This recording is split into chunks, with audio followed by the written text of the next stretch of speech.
Chapter 4. Because geometry is not a country somewhere near France. I was 14 and it was my first day of high school. I was happy about that. And I was most especially excited about my first geometry class. Yep, I have to admit that isosceles triangles made me feel hormonal. Most guys, no matter what age, get excited about curves and circles, but not me. Don't get me wrong, I like girls and their curves, and I really like women and their curvier curves. I spend hours in the bathroom with a magazine that has 1,000 pictures of naked movie stars. Naked women plus right hand equals happy, happy, joy, joy.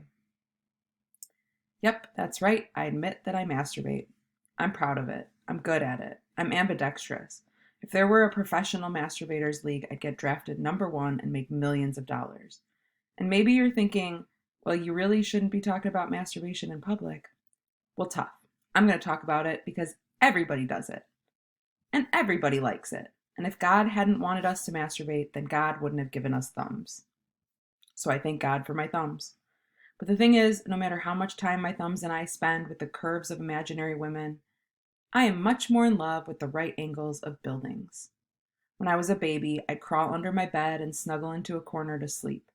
I just felt warm and safe, leaning into two walls at the same time. When I was 8, 9, and 10, I slept in my bedroom closet with the door closed. I only stopped doing that because my big sister Mary told me that I was just trying to find my way back into my mother's womb. That ruined the whole closet thing.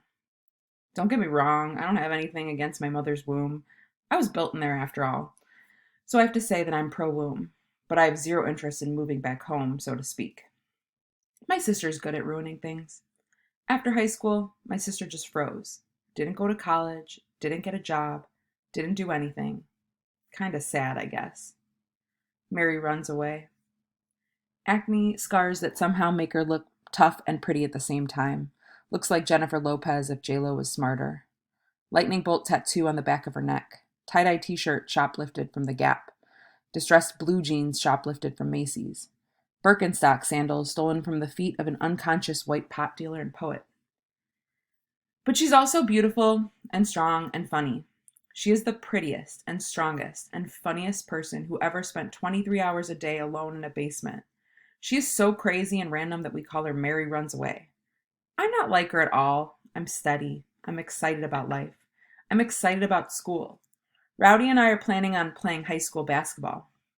Last year, Rowdy and I were the best players on the 8th grade team, but I don't think I'll be a very good high school player. Rowdy is probably going to start varsity as a freshman, but I figure the bigger and better kids will crush me. It's one thing to hit jumpers over 8th graders. It's a whole other thing to score on high school monsters. Mr. P. You can pause it if you want to look at it.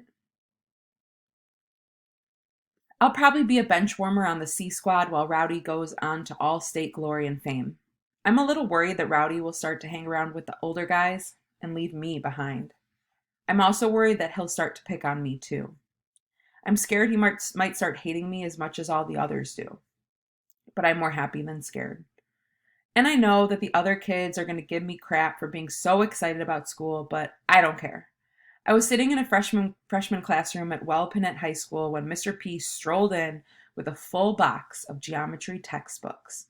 And let me tell you, Mr. P is a weird-looking dude. But no matter how weird he looks, the absolutely weirdest thing about Mr. P is sometimes he forgets to come to school. Let me repeat that. Mr. P sometimes forgets to come to school. Yep, we have had to send a kid down to the teacher's housing compound behind the school to wake Mr. P, who's always conking out in front of his TV.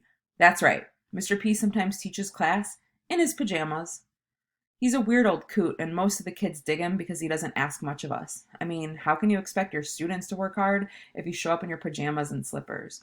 And yeah, I know it's weird, but the tribe actually houses all the teachers in one-bedroom cottages and musty old trailer houses behind the school. You can't teach at our school if you don't live in the compound. It was like some kind of prison work farm for liberal white vegetarian do-gooders and conservative white missionary saviors. Some of our teachers make us eat birdseed so we'll feel closer to the earth, and other teachers hate birds because they're supposedly minions of the devil. It's like being taught by Jekyll and Hyde. But Mr. P isn't a Democratic, Republican, Christian, or devil-worshipping freak. He's just sleepy. But some folks are absolutely convinced he is, like this Sicilian accountant who testified against the mafia and had to be hidden by that secret witness relocation program.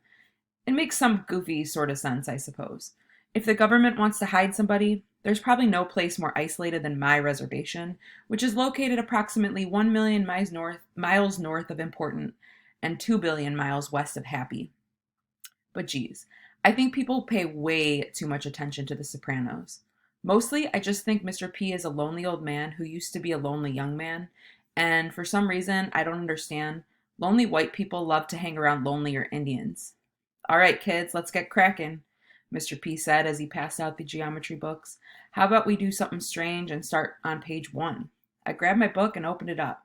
I wanted to smell it. Heck, I wanted to kiss it. Yes, kiss it. That's right. I'm a book kisser. Maybe it's kind of perverted, or maybe it's just romantic and highly intelligent. But my lips and I started short when I saw this written on the inside front cover. This book belongs to Agnes Adams. Okay, now you're probably asking yourself, who is Agnes Adams? Well, let me tell you, Agnes Adams is my mother. My mother! And Adams is her maiden name. So that means my mother was born in Adams, and she still is in Adams when she wrote her name in that book. And she was 30 when she gave birth to me. Yep, so that means I was staring at a geometry book that was at least 30 years older than I was. I couldn't believe it. How horrible is that? My school and my tribe are so poor and sad that we have to study from the same dang books our parents studied from. That is absolutely the saddest thing in the world. And let me tell you, that old, decrepit geometry book hit my heart with the force of a nuclear bomb. My hopes and dreams floated up in a mushroom cloud.